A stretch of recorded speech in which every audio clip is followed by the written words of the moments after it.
Monster City Madhouse, a year-round online store full of Halloween and classic horror shirts, with an emphasis on the vintage look. Use code SAVE10 for 10% off your order.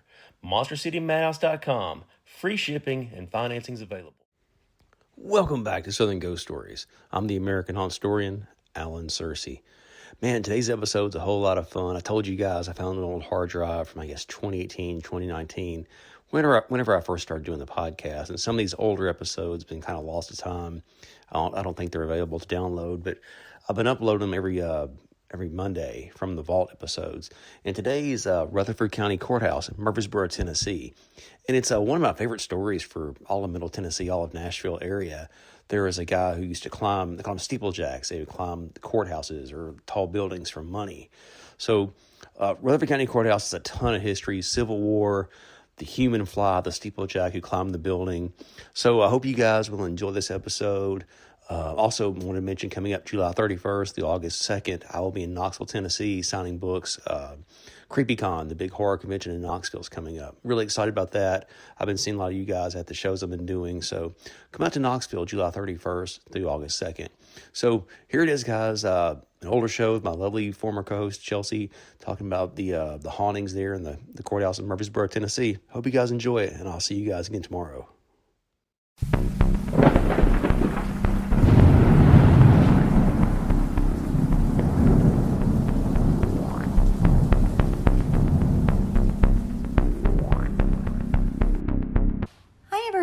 Welcome back to Southern Ghost Stories, where we talk about some of the most haunted places in the South. I'm your host, Chelsea, along with Alan. Hello. We hope you enjoyed last week's podcast on Le Pavillon in New Orleans. If you're interested in finding out more information about the property or other haunted locations in New Orleans, check out our New Orleans Ghost Map app, which allows you to customize your own ghost tour along with our book, Southern Ghost Stories, Historical Hauntings. Today, we'll be talking about the Rutherford County Courthouse in Murfreesboro, Tennessee, which is a little over 30 miles southeast of Nashville. The courthouse is one of only 6 antebellum courthouses in the state. Legendary figures from American history such as Davy Crockett, Sam Houston, and future presidents Andrew Jackson and James K. Polk worked in the building during the early parts of their careers. But before we get into the history of the courthouse, we really need to go over how Murfreesboro and Rutherford County were founded. In 1803, parts of Davidson, Williamson, and Wilson counties were redrawn to create Rutherford County. Afterward, in 1811, the town of Cannonsburg was formed within Rutherford, taking its name from Newton Cannon, a local veteran and the future governor of Tennessee. Cannonsburg would eventually become Murfreesboro, named after Colonel Hardy Murphy, an American Revolutionary War hero that had recently passed away. In 1818, Murfreesboro became the capital of Tennessee. For those of you wondering, Nashville was the state capital from 1812 to 1817, and then again permanently in 1826. Prior to these events in Rutherford County, in the year 1813, a courthouse had been erected and equipped with a jail, a whipping post, and farm stock on some land that had been donated by a famous American Revolution veteran and early Tennessee settler, Captain William Lytle. The courthouse was home to the state legislature until it burned down in 1822.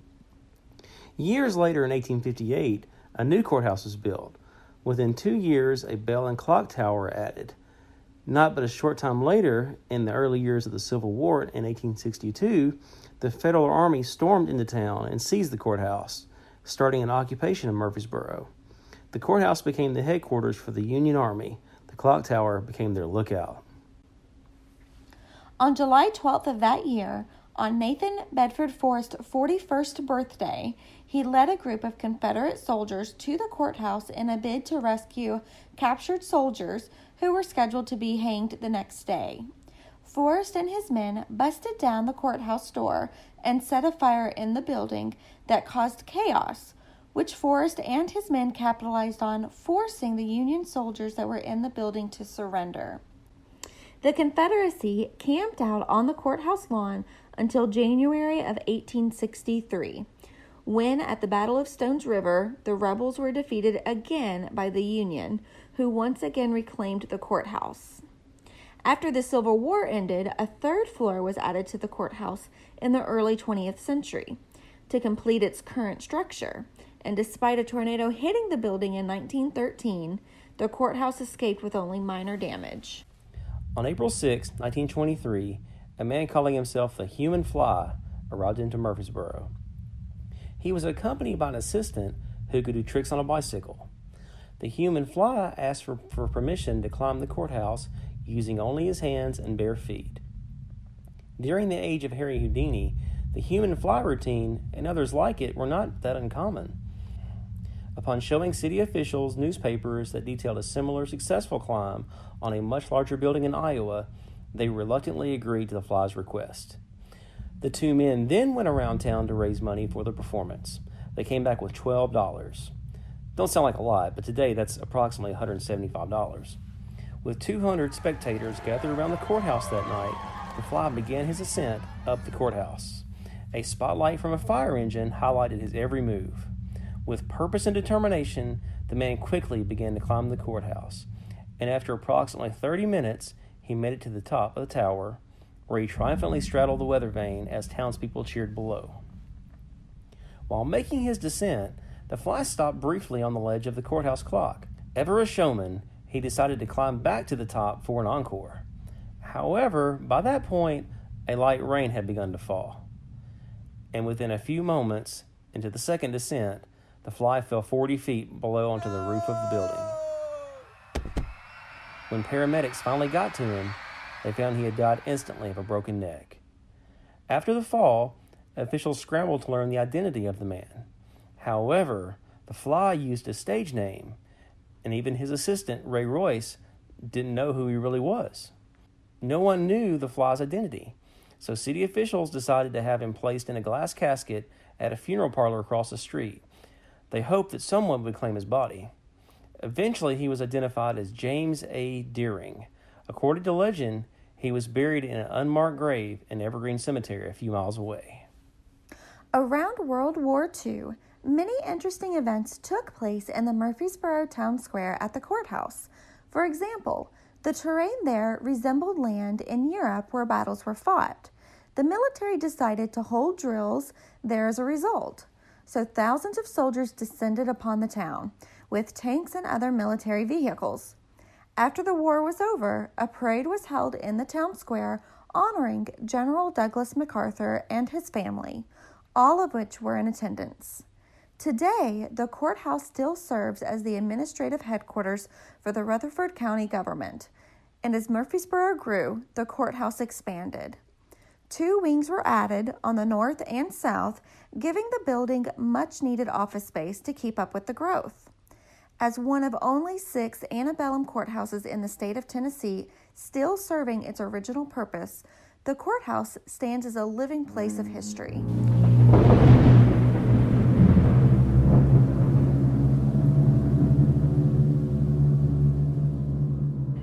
With all the history of the town square and courthouse, it's no wonder that many claim the location is haunted. As mentioned previously, during the Civil War, part of the building was used as a hospital for wounded soldiers. From what I've gathered, most of the paranormal activity takes place during non-business hours inside the courthouse.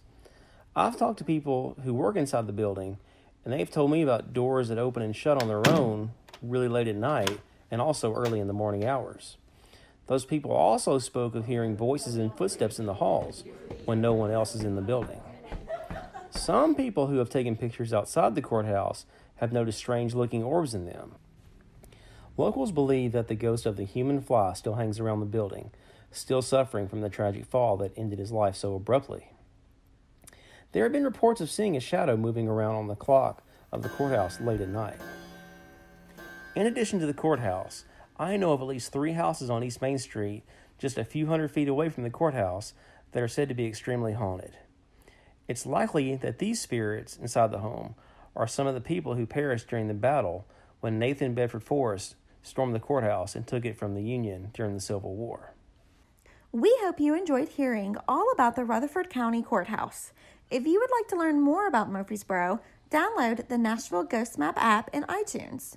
Also, be sure to check out our website, southernghoststories.com, along with our book, Southern Ghost Stories, Historical Hauntings.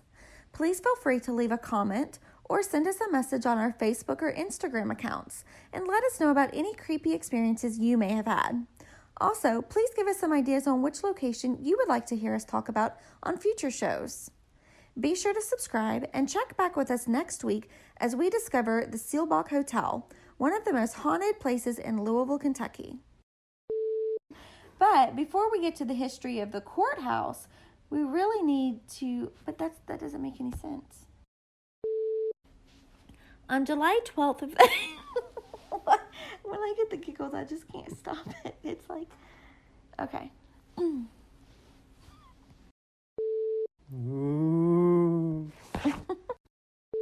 Letter C camped out on the courthouse. Camped.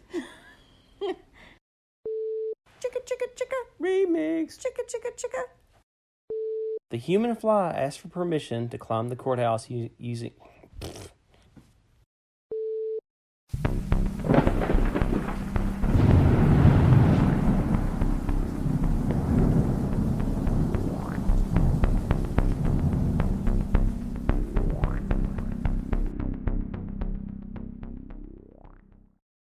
If you love ghosts, cryptids, UFOs, and everything that goes bump in the night, then mark your calendars for the West Kentucky Paranormal Expo, happening September 26 in Mayfield, Kentucky at the Mayfield Graves County Fairgrounds. This incredible one-day event brings together some of the biggest names in the paranormal community, including Aaron G. Thompson from Netflix's 28 Days Haunted, Jimmy and Jeffrey from Outlaw Paranormal, the Wyndham Bros, Josh Morris, Michael Huntington, Rachel Ravensville, and many, many more special guests and speakers. Your admission is just $15, and that gets you an all-day come-and-go wristband so you can explore at your own pace. Browse more than 35 vendors, enjoy delicious food trucks, attend speaker presentations and panels, meet investigators, hear incredible stories, and dive into the worlds of hauntings, cryptids, UFOs, and the unexplained. Whether you're a seasoned ghost hunter or just curious about the mysteries that surround us, there's something for everyone at the West Kentucky Paranormal Expo. Tickets are on sale now. For more information, visit West Kentucky Paranormal Expo on Facebook and get ready for one of the most exciting paranormal events of the year. We'll see you in Mayfield on September 26th.